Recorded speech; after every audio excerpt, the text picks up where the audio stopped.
கங்குவா படத்துல இருந்து நீங்க கவனிக்காம விட்ட 48 மிஸ்டேக்ஸை கொண்டு வந்திருக்கேன். கங்குவா படத்தை பார்த்தவங்களுக்கு இந்த வீடியோ என்டர்டெயின்மெண்டா இருக்கும். ஸோ பார்த்துட்டு வந்து பாருங்க. இந்த பெருமாச்சி தீவில் பார்த்தீங்கன்னா ஆயிரக்கணக்கான பேர் இருக்கிற மாதிரி காட்டிப்பாங்க. ஆனால் இங்கே வீட்டை எண்ணி பார்த்தா 50 கூட இருக்காது. ஆயிரக்கணக்கான மக்கள் இருக்காங்கன்னா அதுக்கேற்ற மாதிரி பிரம்மாண்டமாக வீடுங்களும் நிறையா இருக்க மாதிரி காட்டியிருக்கணும். ஸோ ஆயிரக்கணக்கான பேர் இருக்காங்கன்னு நம்ப முடியலை. ட்ரெயினில் இருக்கும்போது அந்த பையனோட டிஷர்ட்டுக்கு பின்னாடி பார்த்தீங்கன்னா கிழிஞ்சிருக்கும். ஆனால் அதுக்கப்புறம் வர சீனில் போட்டில் அந்த பையனோட டிஷர்ட்டு பின்னாடி கிழியாமல் இருக்கும். ஃபோன் வரும்போது யோகி பாபு மொபைலை எடுத்து காதில் வைப்பார். ஆனால் காதில் வைக்கிறதுக்கு முன்னாடியே மொபைல் ஸ்க்ரீன் ஆஃப்லேயே தான் இருக்கும். காதில் எடுத்து வச்சதுக்கப்புறம் தான் மொபைல் சென்சார் மூலமாக ஸ்க்ரீன் ஆஃப் ஆகும். அதுக்கு முன்னாடியே எப்படி ஆஃப் ஆயிடுச்சு? இந்த ஷாட்டில் யோகி பாபு பேசியே இருக்க மாட்டார். ஆனால் டிசஸாவை பிடிச்சிட்டோம் அப்படிங்கிற மாதிரி சவுண்டு மட்டும் கேட்கும். நீங்களே பாருங்களேன். ஒரு போலீஸ் படையாலேயே பிடிக்க முடியாததை லேடி பவுண்டி ஹண்டரா டிஷா பட்டானி பிடிப்பாங்க அப்படிங்கிற மாதிரி காட்டியிருக்காங்க. லேடிஸாக இருந்தாலும் இதுக்கு அவங்களுக்கு ஸ்கில் இருக்க மாதிரி காமிச்சிருந்தா நம்பியிருப்பாங்க. ஆனால் ஸ்கில் இருக்க மாதிரி காமிக்கல. ஸோ நம்ப முடியலை. யோகி பாபுக்கு பிடிச்ச துப்பாக்கியை வாங்கி கொடுத்துட்டாருன்ட்டு சூர்யாவோட நெஞ்சு தான் நோண்டிட்டு இருப்பாரு. அடுத்த ஷாட்லேயே பார்த்தீங்கன்னா ஷர்ட்டை நோண்டிட்டு இருப்பாரு. சூர்யா பிரிட்ஜில் போகிற மாதிரி காட்டுவாங்க. ஆனால் அடுத்த ஷாட்லேயே பார்த்தீங்கன்னா நார்மல் ரோட்டில் போகிற மாதிரி இருக்குது. மற்ற வண்டிங்கெல்லாம் சைடில் பார்க் பண்ணியிருக்கு. டாக்டருங்க அந்த பையனுக்கு ட்ரீட்மெண்ட் தருவாங்க. ஆனால் அந்த பையனை பார்த்தீங்கன்னா நார்மலாக இருக்க மாட்டான். அடிபட்டு முகத்துலலாம் காயமாக இருக்கும். இப்படி இருக்கும்போது ஏன் போலீஸ்க்கு அவங்க கால் பண்ணலை? டிவிக்கு பக்கத்தில் 2 பீன் பேக்ஸ் இருக்கும். ஆனால் கொஞ்ச நேரம் கழித்து பார்த்தீங்கன்னா அந்த 2 பீன் பேக்குமே காணாமல் போயிருக்கும். அதுக்குள்ளே அங்கே யார் எடுத்துகிட்டு போயிருப்பா? இந்த சீனில் பார்த்தீங்கன்னா சூர்யா கர்டைனுக்கு உள்ளே இருந்து தான் அந்த பையனை பார்க்குற மாதிரி இருக்கும். ஆனால் அடுத்த ஷாட்லேயே பார்த்தீங்கன்னா கர்டைனை விட்டு ஃபுல்லாக தாண்டி வந்து தான் அந்த பையனை பார்க்குற மாதிரி இருக்கும். சடனாக எப்படி பொசிஷன் சேஞ்ச் ஆகும்? இந்த ஷாட்டில் அந்த பையன் சூர்யாவோட கையை பிடிச்சி தன்னோட தலையில் வைப்பான். அப்போ பார்த்தீங்கன்னா சூர்யா போட்டிருக்கிற பிரேஸ்லெட்டுக்கும் அவனோட கைக்கும் நிறைய கேப் இருக்கும். ஆனால் அடுத்த ஷாட்லேயே பார்த்தீங்கன்னா பிரேஸ்லெட்டுக்கு பக்கத்துலேயே அவனோட கை இருக்கும். யோகி பாபு நாங்கள் போகிற இடத்துக்குலாம் எப்படி வரேன்ட்டு திஷா பட்டானியை கேட்கும்போது திஷா பட்டானியும் நீ கழுத்தில் போட்டிருக்கிறது ட்ராக்கர் அப்படின்னு சொல்லிடுவாங்க. தன்னோட சீக்ரெட்டை எதுக்கு சொல்லணும்? அதான் சக்ஸஸ்ஃபுல்லாக போயிட்டுருக்குல்ல. அந்த பையனை கண்டுபிடிக்கிறதுக்கு அடுத்து அதான் லீடு, அதனால சொல்கிறாங்களா? அந்த பையனோட பிரெயினை லாக் பண்ணி கொண்டு போவாங்க. ஆனால் படத்தோட ஸ்டார்டிங்கில் பார்த்தீங்கன்னா அந்த பையனோட பிரெயினை லாக் பண்ணிக்கிட்டே இருப்பாங்க. அந்த பையனும் அந்த லாக்ல இருந்து எஸ்கேப் ஆகிட்டே இருப்பான். அது மட்டும் எப்படி எஸ்கேப் ஆகணும்? ஆனால் இப்போ மட்டும் ஏன் எஸ்கேப் ஆக முடியல? ரிசர்ச்சர்ஸ் எல்லாரையும் சுட்டுட்டு பையனை தூக்கிட்டு போகும்போது திஷா பட்டானி சூர்யாவை பார்த்து கேர்ஃபுல் அப்படின்னு சொல்லுவாங்க. ஆனால் கம்புட்டான்னு ஒருத்தன் இவரை கொலை பண்ணுறதுக்கு கையில் ஹேண்ட்கஃப் போட்டு மாட்டி விட்டதே இவங்க தான். அந்த பையன் யார் என்ன ஏது எதுவுமே தெரியாமல் கையெல்லாம் உடச்சிக்கிட்டு போயிட்டு அந்த பையனை காப்பாற்றுவாராம். ஆனால் இவரோட கேரக்டர் ஈவு இருக்கும் இல்லாத காசுக்காக என்ன வேணால் பண்ணுற ஒரு கேரக்டரு. புல் பூண்டு கூட முளைக்காத பாறையை மட்டுமே இருக்கிற ஒரு இடம், பச்சை பசுமையாக இயற்கை வளம் சூழ்ந்த இடம், குளுமையாக வெள்ளப்பனி பெய்கிற ஒரு இடம். இது மாதிரி எக்ஸ்ட்ரீமான வெதர் கண்டிஷன்ஸ் கொண்ட இடங்கள் ஒன்றுக்கு ஒன்று பக்கத்துலேயே இருக்குமா? இது இந்த படத்துலேயே இருக்கிற மெயின் மிஸ்டேக்கு. இந்த ஷாட்டில் கோல்டு காயின்ஸை காட்டும்போது அந்த கோல்டு காயினால் முடியை தூக்கி காட்டுவார். அடுத்த ஷாட்லேயே பார்த்தீங்கன்னா அந்த முடி கோல்டு காயினால் தூக்காமல் இருக்கும். Continuity mistake. நட்டி நட்ராஜன் சொல்லுவார், பெருமாச்சிக்குள்ளே ரோமானிய படம் போச்சுன்னா ரோமானிய படம் மொத்தமாக அழிஞ்சிடும் அப்படின்வாரு. பாரத நாட்டு பக்கத்தில் கொஞ்சமாக இருக்கிற ஒரு தீவு தான் பெருமாச்சி. அப்படிப்பட்ட தீவில் இருக்கிறவங்களே ரோமானிய பட 25,000 பேரையும் அழிச்சிடுவாங்கன்னா ரோமானியர்களால் பாரத நாட்டை எப்படி கைப்பற்ற முடியும்? ஸோ இந்த டைலாக் ஒரு மிஸ்டேக்கு. நட்டி நட்ராஜ் சூழ்ச்சி பண்ணி பெருமாச்சிலேருந்து 100 பேரை கூட்டிகிட்டு போவார். அவங்க ஏன் அவங்களோட வெப்பன்ஸை கையிலேயே எடுத்துகிட்டு போகாமல் குதிரையில் வச்சுட்டு போகிறாங்க? காட்டு வழியில் போகும்போது ஏதாச்சும் மிருகங்கள் வரலாம், இல்லை யாராச்சும் தாக்கலாம். அப்போ டக்குன்னு எடுத்து யூஸ் பண்ணுறதுக்கு பதில் குதிரையை தேடிட்டு இருப்பாங்களா? 100 பேர் செத்ததுக்கு ஆதாரமாக ரைட் ஹேண்டை வெட்டி எடுத்துகிட்டு வர சொல்லுவாங்க. ஆனால் இந்த தண்ணியில் இருக்கிற அந்த கையை பார்த்தீங்கன்னா லெஃப்ட் ஹேண்டு மாதிரியே இருக்கும்.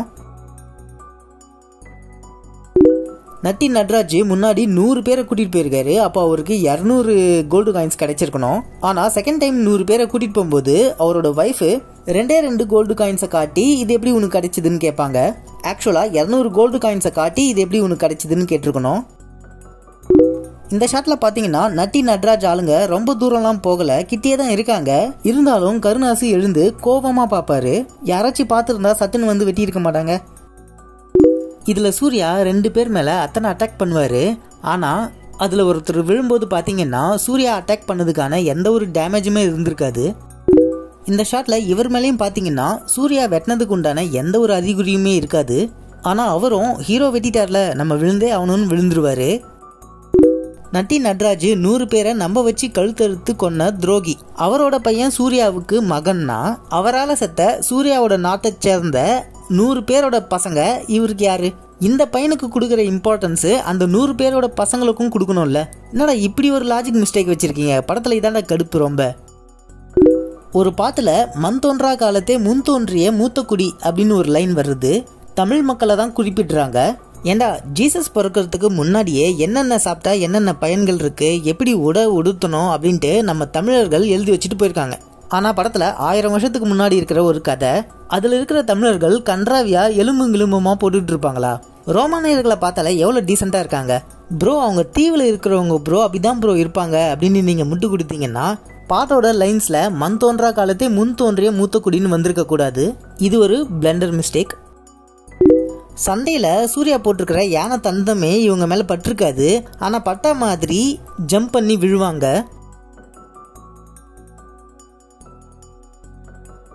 சூர்யா தான் அரத்தி தீவு கூட இன்னும் 8 நாள்ல போர் அப்படின்னு அறிவிப்பாரு. அப்ப அவர் மக்களை காக்க அவர் கூட இருந்து போர் புரிஞ்சிருக்கணும். ஆனா அதை விட்டுட்டு இந்த விஷமூட்ட பையனுக்காக இவரும் அந்த பையன் கூட போவாரு. சூர்யா சாதாரணமானவர் இல்ல, அடுத்த அரசனாக போறவரு. அவர் எப்படி விட்டுட்டு போக முடியும்? இது செமையான லாஜிக் மிஸ்டேக்கு. அந்த விஷமூட்ட பையனுக்காக சூர்யா தன்னோட உயிரை தருவன்னு சத்தியம் பண்ணுவாரு.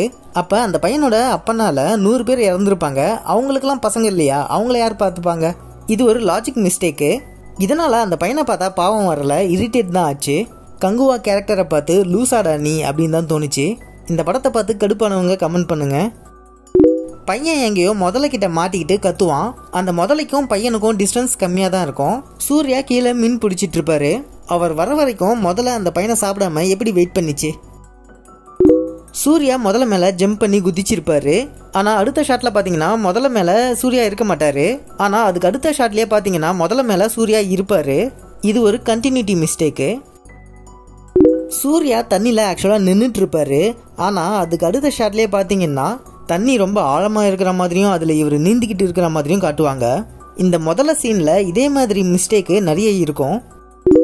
கருங்காடு அப்படி இப்படி அதில் போனவங்க சீக்கிரமாக செத்துருவாங்க இப்படின்னு நிறைய பில்டப் பண்ணுவாங்க. ஆக்சுவலாக அது பார்க்குறதுக்கு ரொம்ப அழகாக இருக்கும். சூர்யாவும் அந்த பையனும் அந்த காட்டை ரொம்ப என்ஜாய் பண்ணுவாங்க.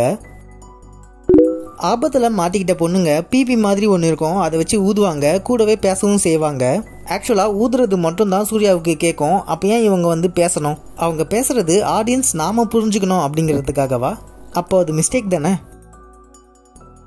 எதிரிங்க கிட்ட மாட்டிக்கிட்டு பொண்ணுங்க பயத்தில் இருப்பாங்க.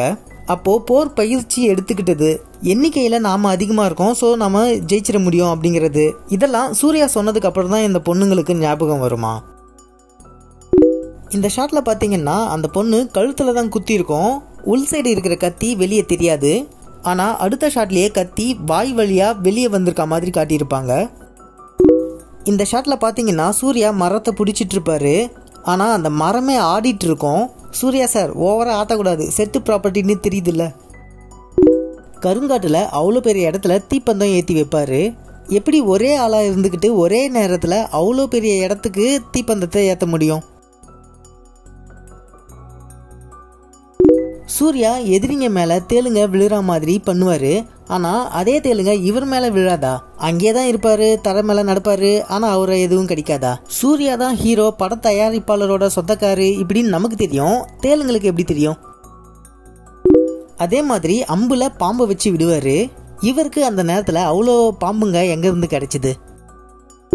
அவ்வளவு பாறைங்களையும் எதிரிங்க அவ்வளோ பேர் மேலேயும் விழுற மாதிரி பண்ணுவாரு. ஒத்தையாலா இருந்துக்கிட்டு அவ்வளவு பாறைங்களையும் கொஞ்ச நேரத்துல எப்படி அப்படி செட் பண்ணாரு? சூர்யாவை வயிற்றுலேயே சுற்றுவாங்க, இருந்தாலும் ஓடுவாரு, ஜம்ப் பண்ணுவாரு, குதிப்பாரு, சண்டை போடுவாரு. எப்படிங்க இது? மெடிக்கல் லாஜிக் சுத்தமா மீறப்பட்டிருக்கு. க்ளோஸ்அப்பில் யோகி பாபு துப்பாக்கிகளை ஷோல்டருக்கு பக்கத்தில் வச்சுக்கிட்டு தான் சுடுவார். ஆனால் அடுத்த ஷாட்லேயே லாங் ஷாட்டில் காட்டுவாங்க, அப்போ ஷோல்டருக்கு மேலே வச்சுக்கிட்டு சுடுவார். அது எப்படி டக்குன்னு பொசிஷன் மாறும். கிளைமேக்ஸில் மெயின் வில்லன் கிட்ட சண்டை போடும்போது ஃபுல்லாக அந்த பையனை கட்டி போட்டிருக்கிற கயிறை பிடிச்சிக்கிட்டே சண்டை போடுவார். ஏன் அந்த கயிற்றை ஒரு இடத்துல கட்டிட்டு அப்புறம் சண்டை போட வரக்கூடாதா?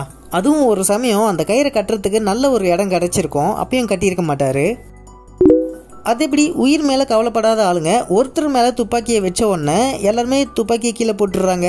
அந்த ஆளும் மெயின் ஆள் கிடையாது, அவருக்கும் மேலே கார்த்தின்னு ஒருத்தர் இருக்காரு. அப்புறம் ஏன் துப்பாக்கிலாம் கீழே போட்டாங்க? இருந்தாலும் சூர்யா கிட்ட இருந்து கன்னை பிடுங்கிடுறாங்க. அந்த கன்னை வச்சே சூர்யாவை சுட்டு கொண்டுட வேண்டியது தானே. அதை விட்டுட்டு கையில் ஃபைட் பண்ணிட்டு இருக்காங்க தேவையில்லாம. அந்த பையன் செத்ததுக்கு பத்த கடன் தீர்ப்பேன் பொறுவா அப்படின்ட்டு கஷ்டப்படுவார். அப்படி சூர்யா என்ன கடன் பட்டாரு அந்த பையனுக்கு? ஒன்றுமே இல்லையே. இவர் தான் அந்த பையனுக்கு வழியை போய் ஆயா வேலை பார்த்தாரு. ஸோ அந்த பையன் தான் இவருக்கு கடன் பட்டிருக்கணும். டயலாக் மாற்றி மாற்றி எழுதுறாங்கப்பா. கார்த்தி ஒருத்தரோட தலையை நசுக்குவார். அப்போ அவரோட மூஞ்சில் பார்த்தீங்கன்னா ரத்தம் தெரிச்சிருக்காது. ஆனால் அடுத்த ஷாட்லேயே பார்த்தீங்கன்னா அவரோட மூஞ்சில் ரத்தம் தெரிச்சிருக்க மாதிரி காட்டியிருப்பாங்க.